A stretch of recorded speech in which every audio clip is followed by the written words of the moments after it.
नमस्कार प्यारे बच्चों, आइए हम लोग एक्सरसाइज 2.2 बहुपद चैप्टर 2 एनसीईआरटी मैथ को पढ़ रहे हैं। आइए आप लोग रुक के वीडियो को देखें, थोड़ा सा समझने का प्रयास करें तो आपको अच्छा समझ में आएगा। आइए हम लोग यहाँ पर देखिए, हमारा क्वेश्चन नंबर 1 है तो और इससे पिछले क्वेश्चन हम लोग कर चुके हैं। तो देखिए इस क्वेश्चन नंबर 1 में एक्सरसाइज 2.2 में हम लोगों से पूछा गया है कि आप बहुपद के शून्य ज्ञात कीजिए और शून्यक और गुणांकों के बीच में संबंध की सत्यता की जांच करनी है। तो ये हमारा क्वेश्चन जो है तो देखेंगे आप लोग किताब से।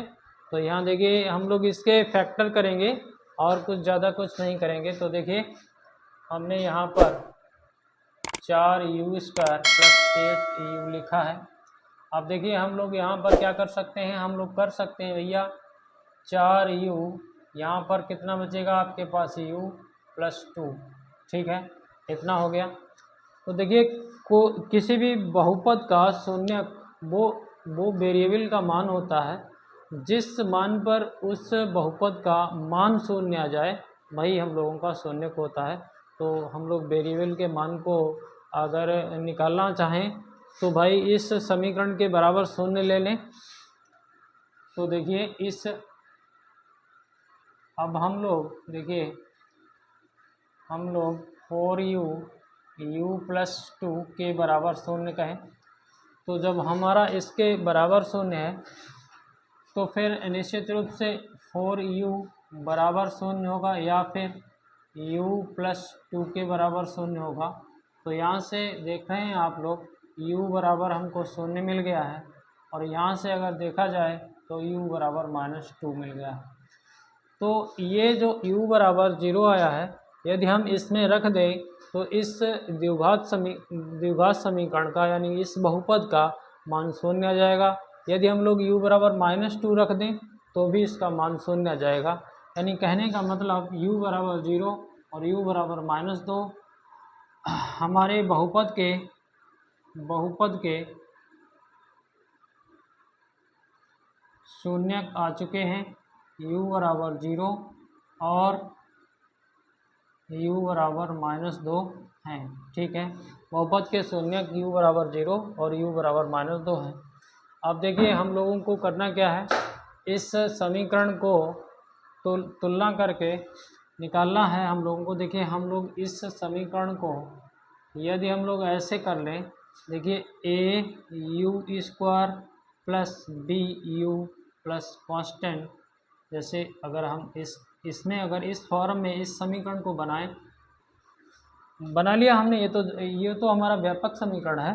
तो अगर इसकी तुलना करें हम देखिए यहाँ देखिए 4u² + 8u और प्लस यहाँ कांस्टेंट में 0 रख लीजिए। तो देखिए आपको a बराबर कितना मिला 4 और b बराबर कितना मिला 8 और c बराबर कितना मिला 0।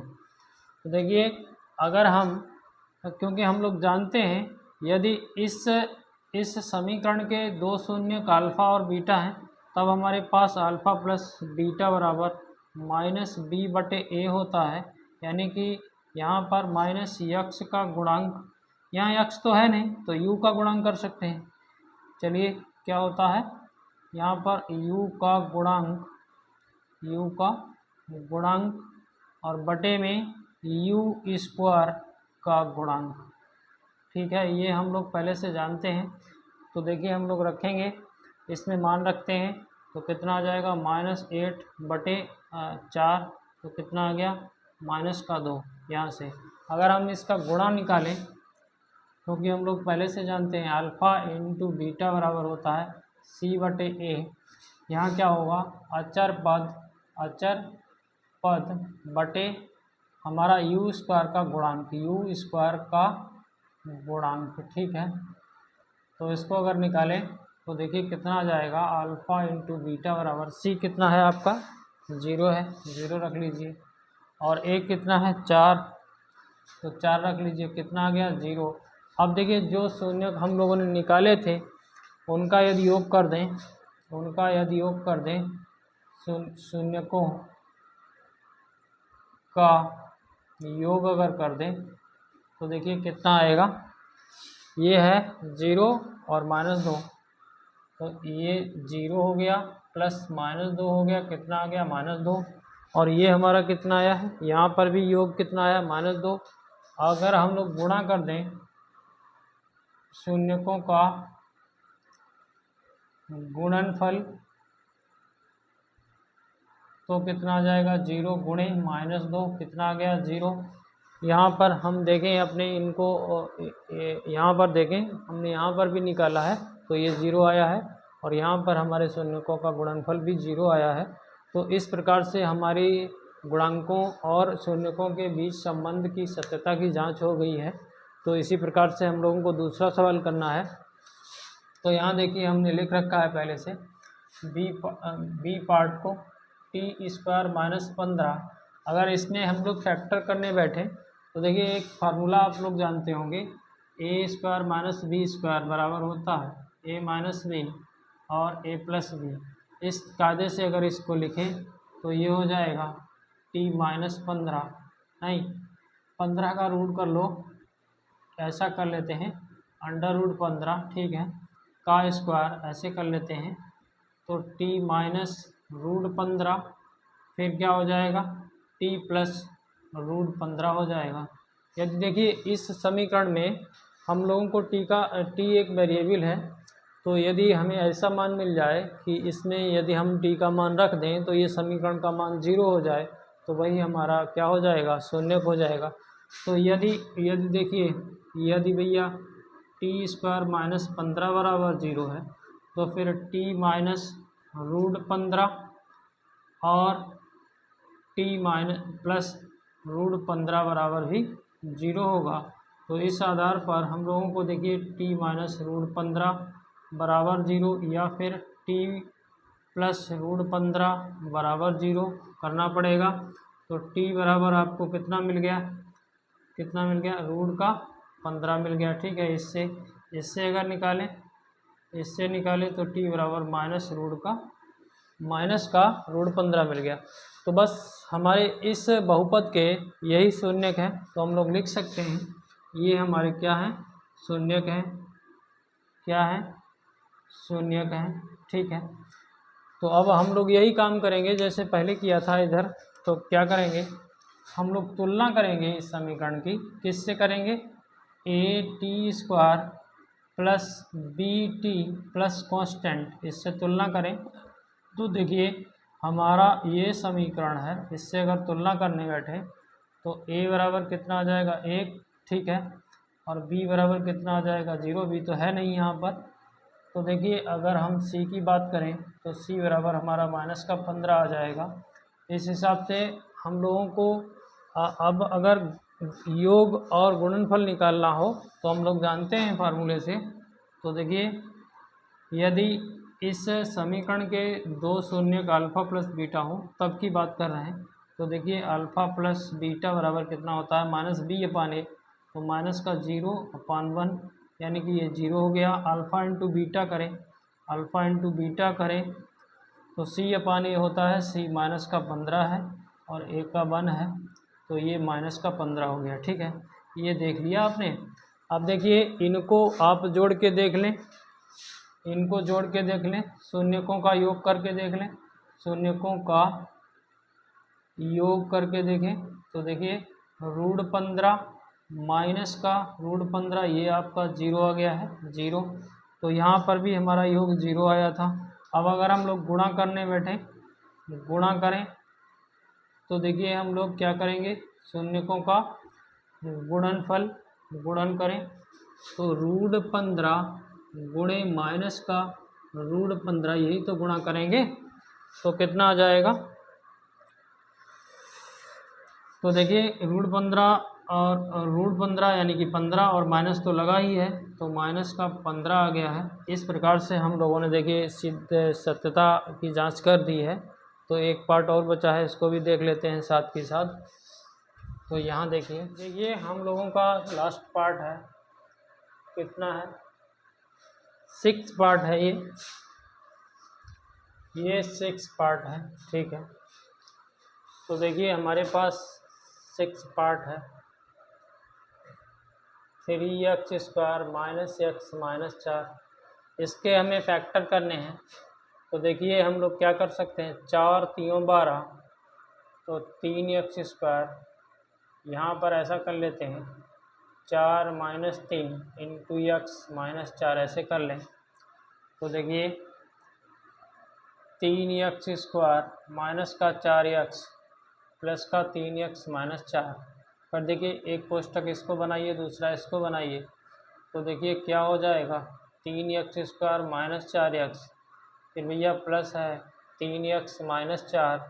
यहाँ से देखिए x कॉमन हो रहा है, x कॉमन हो गया तो 3x -4 बचा है। यहाँ कुछ कॉमन नहीं तो 1 कॉमन है, 3x -4। अब देखिए ये 3x -4 दोनों में कॉमन है तो 3x -4, ठीक है। यहाँ पर देखिए x + 1। अब देखिए यदि इसमें शून्य ज्ञात करना हो तो इस समीकरण का मान 0 होना चाहिए, x का मान रखेंगे तो देखिए यदि हम लोग वही हिसाब है 3x² माइनस x -4 बराबर 0 है, तो निश्चित रूप से इसके बराबर भी 0 होगा। 3x -4 x + 1 बराबर 0। तो यहाँ से अगर हम लोग निकालना चाहें तो 3x -4 बराबर 0 या फिर भैया x + 1 बराबर 0। तो देखिए x बराबर यहाँ से 4/3 आ गया है, देख रहे हो। यहाँ पर x बराबर कितना आ गया, -1, ठीक है। तो इस प्रकार से हम लोगों के ये दोनों शून्यक हैं, ठीक है। इस द्विघात बहुपद के हमारे ये शून्यक हैं, तो हम लोग लिख लेंगे यहाँ पर। अब हमें क्या करना है, इस समीकरण की तुलना करनी है इससे। देखिए हमारे यहाँ से एक व्यापक समीकरण हम लोग लिख लेंगे, इससे तुलना करेंगे। तो करिए तुलना, 3x² माइनस x -4। तो देखिए यहाँ पर a बराबर कितना आ गया है, a बराबर 3 आ गया है, b बराबर -1 आ गया है, c बराबर -4 आ गया है। अब हम लोग अल्फ़ा प्लस बीटा करेंगे, क्योंकि हम लोग पिछले सवाल कर ही चुके हैं। अल्फ़ा प्लस बीटा बराबर होता है -b/a -b/a। तो देखिए माइनस तो है, b आपका -1 है, तो ये देखिए a कितना है 3, तो कितना आ गया 1/3। अब हम लोग गुणा करेंगे, तो देखिए गुणा करने में c/a होता है, c/a, c कितना है आपके पास -4, a कितना है 3, तो ये आ गया -4/3। अब हम लोग इनको जोड़कर देख लेते हैं। यहाँ पर देखते हैं शून्यकों का योग करें, तो भैया कितना है 4/3 -1, 3 यहाँ गया, तो 4 - 3/3, ठीक है। तो 4 में से 3 गया तो 1 बचा है, 1/3। तो ये जोड़ और ये जोड़ बराबर आया है। इसी प्रकार हम लोग गुणा करेंगे, तो देखिए शून्यकों का गुणा, तो हम लोग इसका गुणा कर देंगे, 4/3 गुणे -1, तो -4/3। तो ये मान और ये मान बराबर आया है। इस प्रकार से हम लोगों ने यहाँ सिद्ध कर दिया शून्यकों और गुणांकों के बीच संबंध हमारा सत्य है। तो आइए अगले क्वेश्चन पर हम लोग चलते हैं। तो आइए बच्चों, हम लोगों ने इस सवाल को लिख लिया है। अब इस सवाल में हम लोगों से पूछा गया है कि एक द्विघात बहुपद ज्ञात कीजिए जिसके शून्यकों का योग तथा गुणनफल क्रमशः दी गई संख्याएं हैं। इसमें भी हमारे पास 6 पार्ट हैं, बट हमने 3 पार्ट लिखे हैं। तो देखिए इसको कैसे करना है, मतलब ये हमारा योगफल है, 2 शून्यकों का योगफल है, ये 2 शून्यकों का गुणनफल है, इतना हमें दिया गया है। तो देखिए हम लोग इस सवाल को कैसे करेंगे, यदि हमारे यहाँ पर द्विघात बहुपद के कोई 2 शून्यक अल्फा और बीटा हैं, तो निश्चित रूप से हमारा वो द्विघात बहुपद कैसा होगा। देखिए द्विघात बहुपद बिल्कुल आपको पता है x माइनस अल्फ़ा, ठीक है, x माइनस बीटा होगा, ठीक है। तो यदि हम लोग इसमें यदि थोड़ा सा कैलकुलेशन करना चाहें तो क्या हो जाएगा, ये इसका गुणा कर दें तो ये हो जाएगा, ठीक है। देखिए हमने क्या किया, x का x में गुणा कर दिया तो x² हो गया। फिर देखिए दिखाते हैं आपको, x² हो गया। फिर हमने x का अल्फ़ा में गुणा कर दिया तो ये अल्फ़ा x हो गया। फिर देखिए अब हम बीटा का गुणा इसमें करते हैं तो ये माइनस का बीटा एक्स हो गया। फिर यहाँ पर हम क्या करते हैं अल्फ़ा इंटू बीटा, दोनों में माइनस माइनस है तो प्लस हो जाएगा अल्फ़ा इंटू बीटा। इस टाइप से हमने गुणा किया है। तो देखिए इसमें थोड़ी सी कैलकुलेशन और करें, जैसे हम यहाँ पर अल्फ़ा प्लस बीटा लिख दें इंटू एक्स लिख दें, ये देखिए अल्फ़ा इंटू बीटा हो गया। अब आपको क्या करना है, आपको कुछ नहीं करना है, आपके पास ये जो है ये मान है, ये अल्फ़ा प्लस बीटा है और ये जो मान है ये अल्फ़ा इंटू बीटा, इसमें रख दीजिए। तो भैया ये एक्स स्क्वायर यहाँ पर आप क्या रखोगे 1/4, 1/4 हो गया, ये एक्स हो गया। यहाँ पर आप क्या रखोगे -1। थोड़ी सी अगर हम लोग थोड़ी कैलकुलेशन और करना चाहें तो ये इस टाइप से कर सकते हैं, यहाँ पर ये बटे में 4। तो अगर हम लोग इसको थोड़ा सा इस 1/4 को यदि हम लोग के कह दें तो ये इस टाइप से हो जाएगा। ठीक है, ये हमारा बहुपद आ गया है ये, जहाँ के बराबर है 1/4। के वास्तविक संख्या है, तो इस प्रकार से आपका अगर बहुपद देखा जाए तो ये भी बहुपद है। ठीक है, ये भी है। ठीक है, इतना भी आपका आंसर है। या फिर ऐसे लिख सकते हो के बराबर 1/4 और के ये गुणा में लिख सकते हो, तो आपने समझ लिया होगा। यहाँ पर भी हम लोग यही काम करेंगे। तो देखिए यहाँ पर हम लोग इस समीकरण को सीधा उतार ही लेते हैं। तो देखिए द्विघात बहुपद बनाते हैं तो हम क्या करते हैं x square minus alpha plus beta into x plus alpha into beta. बस ये आपका अल्फ़ा प्लस बीटा है, ये √2 है तो रख दीजिए इसमें, यहाँ पर √2 एक्स हो जाएगा। ये आपका अल्फ़ा इंटू बीटा है तो 1/3 हो जाएगा। थोड़ी सी कैलकुलेशन करें तो 3x square 3 √2 into x plus 1 बटे में 3 आ जाएगा। फिर वही तरीका, इसको हम लोग के लिख दें तो 3x स्क्वायर 3 √2 एक्स प्लस 1 हो जाएगा। ये हम लोगों का बहुपद है, जहाँ पर के बराबर 1/3 जो कि एक वास्तविक संख्या है। इसमें अगर हम लोग आएँ तो यहाँ क्या हो जाएगा द्विघात बहुपद कैसे बनाते हैं। तो देखिए x square minus alpha plus beta into x plus alpha into beta. तो देखिए इसको हमें रखना है केवल, ये आपका योग है और ये गुणन है तो यहाँ रख दीजिए। यहाँ 0 इंटू एक्स यहाँ पर √5 हो जाएगा। तो इसको अगर हम लोग लिखना चाहें एक्स स्क्वायर माइनस √5 ऐसा लिख सकते हैं। ये देखिए, ये अगर आप यहाँ देखिए कुछ नहीं करने की ज़रूरत भी नहीं है, यहाँ पर यही हम लोगों का आंसर हो जाएगा, यही हम लोगों के आंसर है। तो बस बच्चों आप लोगों को ये सवाल समझ में आए होंगे।